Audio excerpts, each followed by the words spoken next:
Ya está grabando. Entonces, a partir de este momento, por favor, registren la asistencia. Creo que sí está, sí, sí. Ahí está compartiendo la pantalla. Bueno, damos inicio a la sesión del día de hoy. Hoy vamos a trabajar la unidad, esta es la unidad, no es la unidad 3.4, hay un error de tipeo, ya la voy a corregir, porque no estamos en la unidad 3.4, sino que estamos en otra unidad. Ya, déjenme ponerlo. Esta es la unidad 4, creo que sí. Estamos en la unidad 4.1. Entonces vamos de nuevo acá, voy a corregir esto. Acá, unidad 4.1 es. Estamos en unidad 4.1. Para el día lunes vamos a tener la lección. Va a ser hasta la unidad 3, es decir, hasta lo que vimos la sesión anterior. A ver, abrir pantalla. Aquí. Ya, ahí está actualizada. ¿Ya? Entonces, como les indicaba, el día de hoy, en esta sesión, vamos a aprender la unidad 4.1. Esta unidad abarca acerca de lo que es la demanda agregada y su determinante. Vamos a estudiar qué es aunque ya hemos visto un poco acerca de lo que es la demanda agregada, pero esta vez vamos a ver un poquito más de detalle en qué consiste esto de la demanda agregada, cómo se la determina, y además de eso vamos a estudiar un poco de macroeconomía, de la política macroeconómica y cómo ésta se relaciona ante la demanda. El objetivo es comprender la efectividad de la política macroeconómica en la demanda agregada. Estos temas vamos a estudiar el día de hoy. Entonces, recuerden que ya hemos terminado la unidad 4, en la unidad 3. Entonces, tenemos ya la lección. La lección no la vamos a tomar esta semana, sino que va a ser para el día lunes. Tenemos la evaluación. Entonces, vamos a continuar. La demanda agregada. Habíamos conversado nosotros algunas definiciones de la demanda agregada. Ya habíamos comentado. Entonces, vamos a recordar qué era la demanda agregada. Entonces aquí le voy a pedir, ahorita no tengo con qué anotarle a la señorita Cornejo, que es la presidenta, me va registrando por favor a las personas que van actuando para el tema del control. Y eso después me los pasa. Entonces me ayuda, Okay. Gracias señorita, entonces me ayuda con la lectura, a ver, a ver, Emily, a ver, Izaguirre, perdón. Izaguirre, ayúdeme con la lectura, por favor. Demanda agregada. Muestra las combinaciones del nivel de precios y el nivel de producción, a las que los mercados de bienes y dinero están simultáneamente en equilibrio. Los cambios de la demanda agregada son el resultado de cambios en las políticas fiscal y monetaria, así como las decisiones de los individuos sobre el consumo y la inversión modifican la producción en el corto plazo y alteran los precios en el largo plazo. Tiene pendiente negativa porque los precios altos reducen el valor de la oferta monetaria. Ya, listo. Gracias, señorita Izaguirre. Entonces, estas definiciones ya nosotros la habíamos estudiado anteriormente de lo que era la demanda agregada. ¿Qué es la demanda agregada? Es la combinación de los niveles de precios en el mercado y analiza en conjunto los bienes y la cantidad de dinero que permite adquirir estos bienes. Ambos efectos se los estudiaba de manera simultánea y obviamente cuando estos están en equilibrio vamos a tener que la producción va a estar también en su punto estable y la economía va a estar en su punto más óptimo o el punto ideal. También mencionábamos que la demanda agregada, como es el resultado de los movimientos que tienen los factores productivos, como los resultados que tienen la masa de dinero, entonces esto expresa a las políticas o está en función de acuerdo a las políticas fiscales y las políticas monetarias, así como también las decisiones de los consumos, de la inversión y de inversión.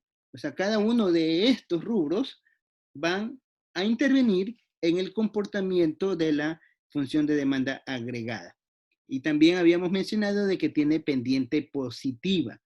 Esto se debe porque hay una relación simple, como lo aprendimos en microeconomía, de que cuando los precios suben, la cantidad demandada baja.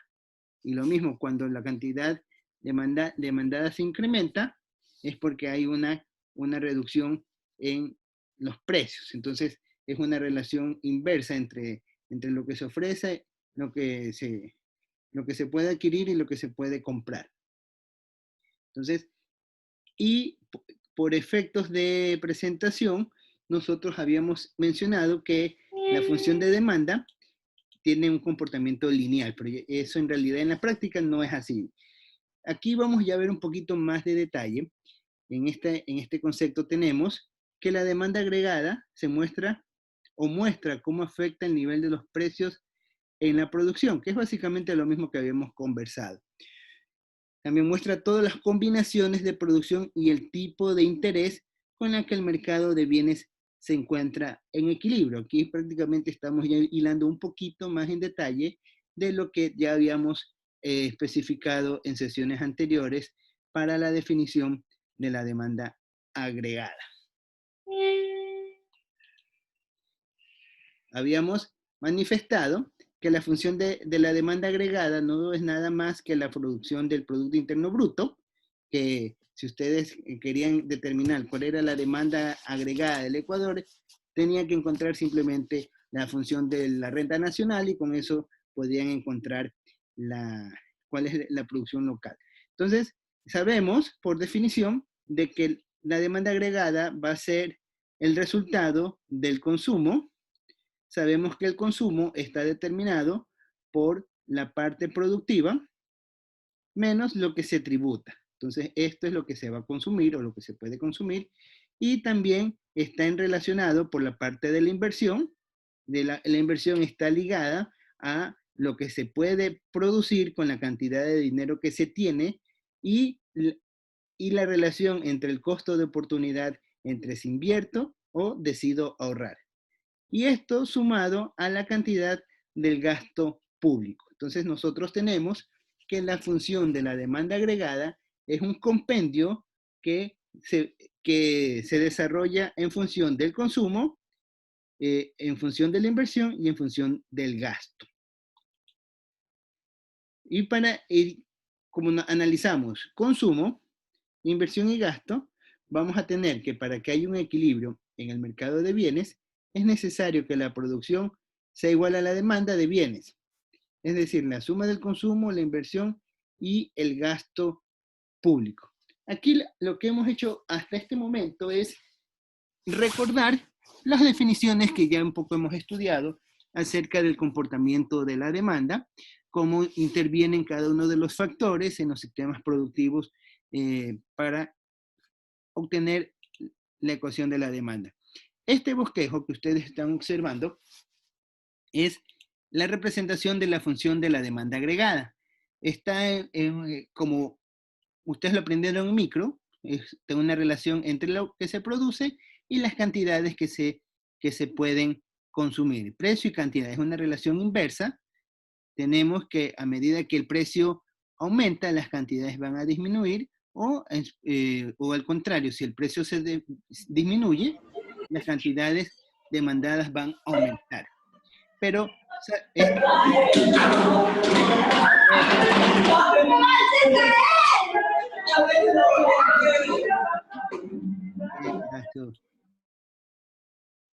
o chinche, como dicen por ahí. Bueno, entonces tenemos que en este caso, este es un ejemplo simple de la demanda agregada, pero considerando para un caso de economía cerrada, en donde solamente se consume lo que produce, inclusive sin participación del gobierno, donde solamente están entre las relaciones entre las empresas y los hogares. Ya cuando interviene el gobierno, ya tenemos nosotros, como el gobierno hace emisión monetaria, toma políticas fiscales, políticas públicas, políticas monetarias, entonces eso se interviene y esta función se va a ver ligada a lo que son las decisiones macroeconómicas que pueden existir. dentro de las decisiones macroeconómicas, ¿qué tipo de decisiones puede realizar un gobierno? Entonces, a partir de ahorita yo los quiero escuchar a ustedes antes de indicarles cuáles son.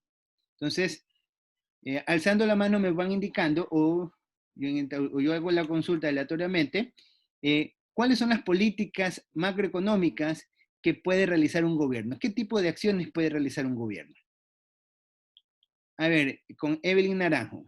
¿Qué nos puedes decir, Evelyn Naranjo? ¿Qué tipo de políticas puede realizar un gobierno? ¿Qué tipo de acciones puede hacer que afecten a la demanda agregada? Recuerda que la demanda agregada está en función de lo que es el consumo, la inversión y el gasto. Entonces, qué situaciones podría hacer el gobierno que hagan que exista algún tipo de variación en la demanda agregada? A ver, Kevin, tú alzaste la mano. Sería la implementación de impuestos. La implementación de impuestos. Sí, Sí, es correcto. Es correcto. Una implementación de impuestos va a ocasionar que se vea afectado el nivel de los precios de los bienes que se están adquiriendo. Y eso, obviamente, como está ligado a la cantidad de dinero, entonces eso va a hacer que, de alguna manera, haya una acción sobre la demanda agregada. Correcto. Anótale, por favor, al compañero. De ahí tenemos también a otra persona que alzó la mano. Está Oscar Intriago. Oscar Intriago, a ver, Oscar, ¿qué nos puedes argumentar tú? Podrían ser políticas de precios máximos y precios mínimos. Políticas de precios máximos y precios mínimos, como por ejemplo. Por ejemplo, a los arriendos en casos de alguna catástrofe y así, para que se mantengan los precios y obviamente siga habiendo una demanda de alquileres. Pero con respecto a los arriendos, ¿tú conoces que actualmente existe una política en que te dice el tope máximo que se puede pagar por arriendo? ¿Tú has escuchado algo acerca de No, ello? no he escuchado. Eso es algo relacionado a lo que el Estado puede hacer. Ahorita, si ustedes analizan con todo lo que ha pasado con este efecto de la pandemia, lo que ha ocurrido es que con, con los efectos de la pandemia ha habido mucho venezolano que ha migrado del país y la mayoría de esos venezolanos alquilaban bienes, alquilaban departamentos o casas o lugares para habitar y vivían muchas familias en una sola propiedad. Y ellos estaban dispuestos a pagar una tasa un poquito mayor de arriendo con tal de vivir. Y, y el propietario estaba dispuesto a cobrarles y permitir que vivan una cantidad mayor de personas con tal de obtener mayor ingreso. Entonces, eso comenzó a hacer que la tasa o el costo de los arriendos se incremente. Entonces comenzaron, yo les puedo decir por experiencia propia, de que en la ciudadela donde yo anteriormente vivía, el costo del arriendo promedio bordeaba los $180, $200, y llegó a dispararse a un promedio de $300 en el costo del arriendo.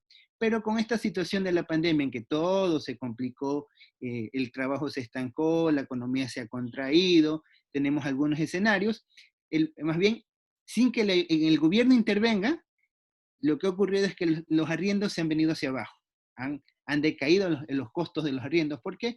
Porque muchas personas por los valores altos que les consideraban, ya no podían pagar y simplemente han optado por irse a otros lugares o simplemente mudarse o cambiarse y, y ha bajado la demanda, entonces la tasa de los arriendos se ha visto decaída. Entonces, yo lo que quiero que me digan es qué acciones el gobierno puede realizar, porque estamos hablando de política macroeconómica. Cuando hablamos de política macroeconómica, nos estamos refiriendo a las acciones que hace el gobierno. Lo que dijo el compañero podría ser, en un supuesto dado, tratar de, de poner un techo y un piso a los costos de los arriendos. Anótale nomás al compañero Cecilia, por favor. Entonces, ahorita le voy a Puede dar ser también los precios que se le dan a los bienes de primera necesidad, poner porque precios. no se pueden vender, hay un límite para esos bienes, o sea, no se los puede vender a más del precio que se establece. Establecer precios topes, como lo que hace con el banano, por ejemplo, lo que se hace con la leche. Eso es una política de precios que dice, bueno, eso es con el objetivo de restringir la oferta. Un poco restringe la oferta, pues, se congela el precio y con eso se garantiza una estabilidad en la demanda. Es un caso, sí, es admisible. Anótalo, por favor. Le doy la palabra ahorita a Lady Cedillo. Podrían ser también la eliminación de subsidios. La eliminación de subsidios también es una política que eso sería dentro de la política fiscal que hace el gobierno, poner impuestos o asignar subsidios. Pues ya sabemos de que cuando hay un subsidio, esos subsidios se terminan financiando por medio de impuestos. Ya eso lo habíamos conversado en sesiones anteriores. Entonces, eliminar un subsidio, el objetivo del subsidio es estimular la inversión, es estimular el consumo, estimular la producción. Pero si se vuelve ineficiente, entonces eliminar el subsidio es el equivalente a reducir impuestos, de una forma indirecta o inversamente proporcional. Sí, es válido. Anótale, por favor, a la compañera. Ahorita tiene la palabra Fernando Agurto. ¿Qué nos puedes argumentar tú? Le iba a decir lo mismo de mi compañero que dice la alza de precios, pero quería preguntarle si también tiene que ver algo el gasto del gobierno. El gasto del gobierno. ¿Tú qué crees? El gasto del gobierno. ¿Qué pasa si el gobierno gasta? ¿Qué es el gasto del gobierno? Te pregunto. ¿Qué es para ti el gasto del gobierno? El gasto del gobierno es cuando, qué sé yo, hace infraestructuras nuevas o mediante lo que hemos visto ahora último, que son traer bienes como mascarillas, cosas así, de otro lugar para lo que son como medicinas para los hospitales, que puedan abastecerse y todo eso. Eso es un gasto más o menos del gobierno. Ya, tienes la idea. Anótalo nomás al compañero. El gasto público es todos los recursos monetarios que utiliza el gobierno a fin de crear algún tipo de beneficio a la parte, ya sea a los hogares o al sector de las empresas. Por ejemplo, un gasto público, como decías, es que va a decidir contratar temporalmente algún tipo de servicios para estimular el consumo o el desarrollo de un sector en particular. O también puede ser un gasto público, es decir, bueno, a partir de este mes vamos a facilitar internet para todos. Entonces el Estado invierte o asigna recursos para proveer el internet a este sector. Pero eso ya está más ligado a la parte de inversión, aunque también está relacionado al gasto. Otra forma de gastar es, por ejemplo, asignar más funciones y hacer crecer un poco el aparato productivo del sistema del gobierno. Por ejemplo, aumentar las compras públicas, eso es gasto público. Entonces, y en efecto, el gasto público está considerada como una política macroeconómica, aunque no es una política fiscal, pero también es una política de Estado, aumentar el gasto o disminuirlo. Sabemos que si aumentamos el gasto, lo que va a hacer con el efecto del multiplicador es que va a aumentarse las relaciones de la masa monetaria y va a haber una representación positiva con respecto a la cantidad de dinero que inyecta el Estado a la economía. ¿Sí? Quien ahorita habló fue Fernando, ¿no? Ahora le damos la palabra a Cecilia. No sé si estaría bien, pero los controles aduaneros que tiene el Estado en cuanto a importaciones y exportaciones. Ya, controles aduaneros, eso estaría más ligado con lo que es gasto público, con lo que es ligado al gasto público. Porque acuérdate que en gasto público tenemos que utiliza recursos para hacer mantenimientos de lo que es seguridad nacional, lo que es Fuerzas Armadas, lo que es la educación, lo que es el fomento al deporte, entre otras actividades. Entonces sí, para controlar, y en efecto, si tú controlas las fronteras, estás cuidando un poco, bueno, depende si es tanto si es de entrada o de salida. El objetivo de controlar las fronteras es controlar la masa monetaria, que no se altere. Entonces, porque si se altera la masa monetaria, lo que vamos a tener son efectos sobre inflación. ¿ya? Anótate para la actuación. Ahora le voy a dar la palabra a Melanie. Melanie, tienes la palabra. Sí, profesor, yo decía que se puede también, los estados pueden dar más lo que son bonos o aumentar el precio, o sea, lo que le dan en valores en bonos para así poder estimular la demanda. Exacto, eso es un incremento en el gasto por medio de un aumento en los subsidios, con el fin, obviamente, de estimular la demanda. Porque si las personas poseen más recursos, con esos recursos lo que van a lograr hacer es generar mayor consumo. Entonces, si se genera mayor consumo, va a haber un efecto directo sobre la demanda agregada. Recuerden que los factores que intervienen en la demanda agregada son varios. No es solamente el precio y las cantidades, está otro factor como es la masa monetaria, está la tasa de interés, que en un conjunto sirven para analizar cómo es la evolución de la demanda en una nación. Listo. Entonces anótale también a Melanie. Y le damos la palabra a María Fernanda. María Fernanda Holguín, tienes la palabra. Ya, profesor. Lo que es el control de precio en las medicinas.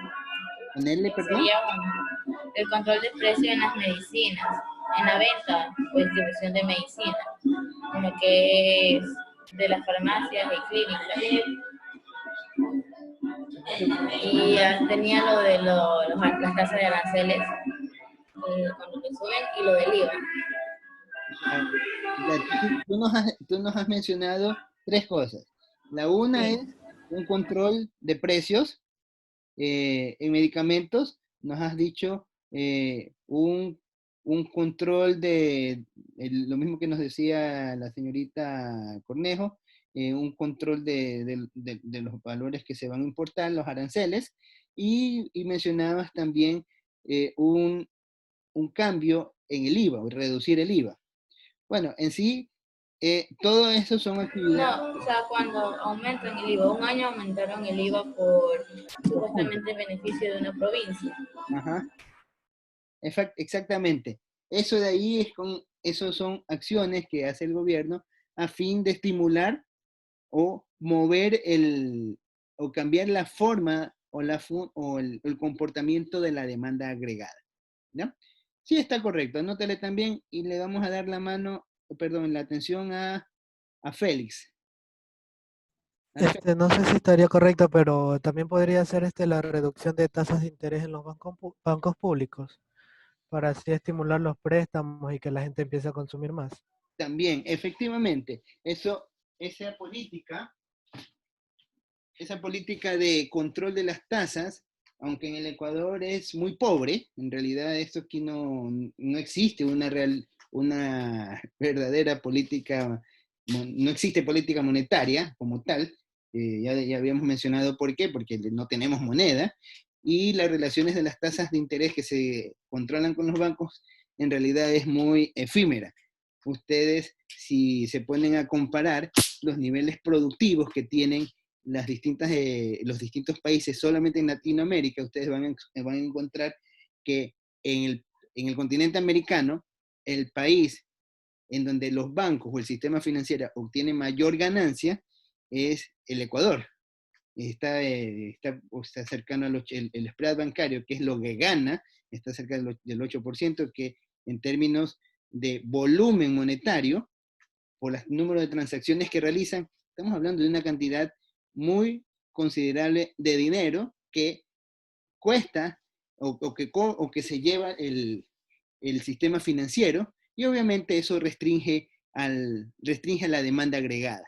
¿Por qué? Porque lo que está desestimulando es que las personas de repente inviertan o se dedican se dedican a ahorrar, o sea, están afectando algunas otras variables. Pero en efecto, la tasa de interés está muy relacionada, porque si tú tienes una cantidad de dinero ahorrado y tú dices, bueno, yo tengo, eso ya se ve a partir de cantidades altas, en cantidades de $1,000, $2,000, $3,000, $10,000 no se nota, pero si tienes una suma, por ejemplo, de $100,000, $200,000, tú dices, bueno, si yo lo pongo en el banco, a que me paguen el 5% de interés, entonces el 5% de interés de $1.000.000, estamos hablando de alrededor de $5.000 mensuales que me van a dar solo por tener el dinero en el banco. Y si la tasa de inflación del país está alrededor del 4%, aún así gano el 1%. Entonces digo, ahí yo voy a decir, mejor no hago nada, tengo la plata en el banco y yo estoy ganando sin hacer nada. Entonces, esas son políticas que se notan que existen a nivel mundial.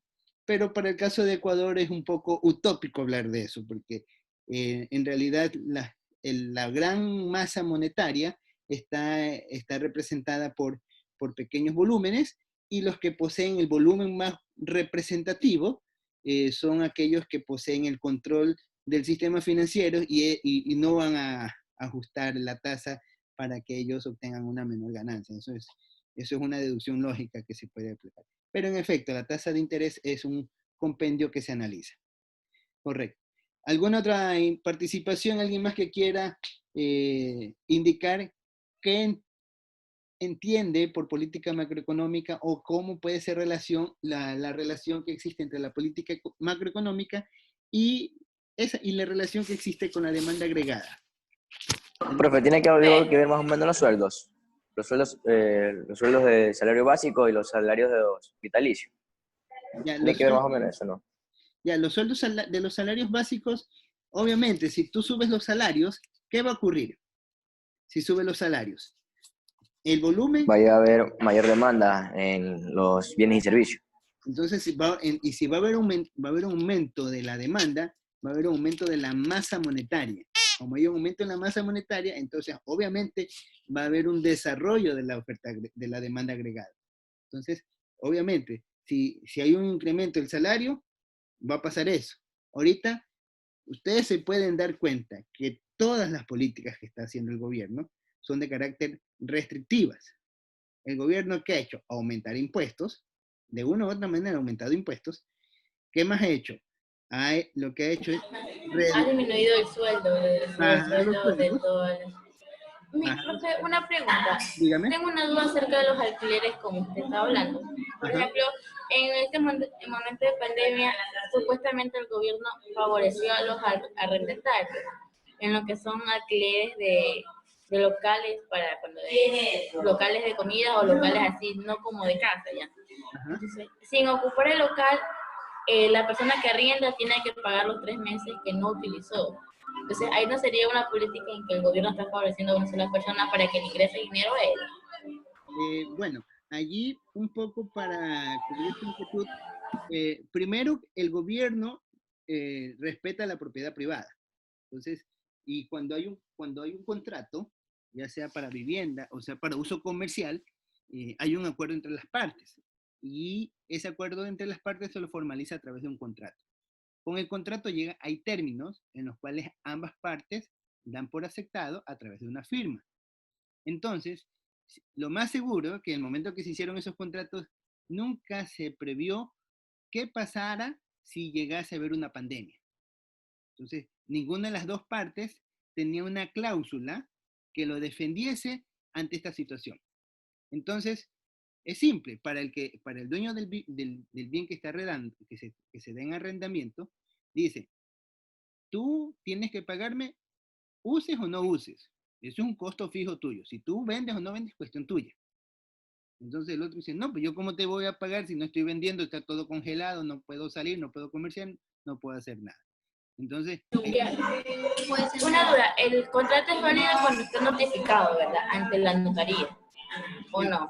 Todo contrato, lo que pasa es que bueno, yo me estoy metiendo en campo de derecho, yo no soy abogado, pero lo que... O sea, tenía una duda nada más, solo era eso acerca... En el momento en que hay un documento firmado, dentro de la parte privada ya se da como válido. Inclusive cuando no hay un contrato firmado, existe la parte verbal. Pero ya si se va a hilar fino en el tema de que si vale o no vale, ya eso caemos en el campo legal. Yo no soy abogado, yo esa parte no la domino, no soy un perito en ese contexto. Lo que sí les puedo argumentar es que en la parte privada lo que un poco el Estado ha querido hacer es tratar de mediar y dar las facilidades para ambos lados, porque se sabe que si ha habido un efecto que ni siquiera es de política nacional, sino que es un efecto de nivel externo, que no lo ha ocasionado el Ecuador, sino que lo ha ocasionado inclusive otra nación, del otro lado del continente, del otro lado del mundo. Entonces, no es un problema ocasionado por el Ecuador. Y entonces tratar de mediar para que no haya una especie de conflicto interno entre todas las sociedades y no se agraven más los problemas. Entonces lo que he dicho, bueno, el arrendador, ahí sacó una ley que dice el arrendador tiene que dar flexibilidades de pago. O sea, no te puede pagar ahorita, dale plazo que pague un poco más. Y también bájale un poco. Pues. Entonces dice, por ley, bájale por lo menos un 30%, un 10%, 20%, qué sé yo. Entonces, y es como, no es que se está tratando de favorecer a un grupo u otro, sino lo que está haciendo es tratando de mediar. Y es lo que el Estado en realidad ha tratado de hacer con el tema de los arriendos. Y obviamente, y ahí viene el acuerdo entre las partes, porque como en la parte privada decir, mire, no puedo pagar, ¿qué hacemos? Entonces, eso es lo que un poco hace el gobierno en este contexto. Y lo que yo les mencionaba en el ejemplo anterior, era un efecto que yo observé que se dio en la ciudadela donde yo vivo, donde yo vivía anteriormente. Ahí, ¿qué ocurría? Los arriendos habían incrementado. En un periodo de alrededor de 2 años, el arriendo promedio pasó de $180 a $300, un arriendo promedio. ¿Y qué sucede? Que tú ibas a buscar arriendo, no encontrabas por ningún lado, porque todas las casas donde estaban arriendo estaban ya ya estaban habitadas. Y tú veías quiénes eran los que alquilaban, eran principalmente personas de nacionalidad venezolana. No es que estoy en contra de las personas venezolanas, simplemente estoy narrando el hecho que ha ocurrido en la economía. Entonces, ¿qué ocurrió ahora con la pandemia? Esta gente que vivía, yo podía observar que en una villita que costaba $300, $350, cuando normalmente anteriormente la alquilaban en $180, pasaron a alquilarlas en $350, vivían 4 o 5 familias. Todos vivían apilados en esa villita, pagando ese valor. Entonces, llevaban ese contexto. Y ni bien se iban, a los 2 o 3 días ya estaba otra familia alquilando. Entonces, había una demanda muy alta por los alquileres en el sector que ocasionaba que el precio se incremente. Ahora, con el tema de la pandemia, resulta que ya no tienes cómo trabajar y las personas no tienen cómo pagar esos ingresos. Entonces, lo que tuvieron que hacer es cambiarse a barrios donde los arriendos son más baratos, obviamente. Algunos capaz se regresaron a su país de origen, no lo sé, no lo conozco, pero lo que sí pude observar es que muchos de los lugares que se alquilaban se fueron reduciendo, o sea, se fueron desalojando, y eso ha ocasionado que los dueños de los alquileres se queden sin ingresos. Entonces, si alguien va a alquilar un local, una vivienda, que le dicen $350, le va a decir, ¿sabe qué? Eso no es, yo no tengo capacidad de pagarte ese valor. Entonces, se ha notado una reducción en los arriendos. Pero es un efecto generado por la economía, por los mismos hechos y acontecimientos nacionales. No, inclusive que son por materia que no corresponde al Ecuador. Entonces, eso es un efecto de oferta y demanda, simplemente en el caso de los arriendos en el Ecuador. Es un ejemplo simplemente. Pero aquí no ha habido política macroeconómica en sí. Aquí no, en este ejemplo que estamos viendo de los arriendos, no ha habido ningún tipo de política macroeconómica. El Estado lo único que ha hecho es una pequeña intervención para regular y tratar de aliviar la carga para los que tienen arriendo y no pueden cambiarse, y para los que tienen las personas que tienen el alquiler que no pueden generar ingresos, no se queden sin una plaza de trabajo. Un poco para que no se siga viniendo abajo el sistema productivo, o sea, más por el lado de oferta. Se está tratando de cubrir la oferta más que el tema de la demanda. Porque si ustedes observan, las políticas que ha hecho el gobierno son más de carácter restrictivo que de carácter expansivo. Es un poco con esos conceptos, ¿sí? ¿Alguna otra pregunta?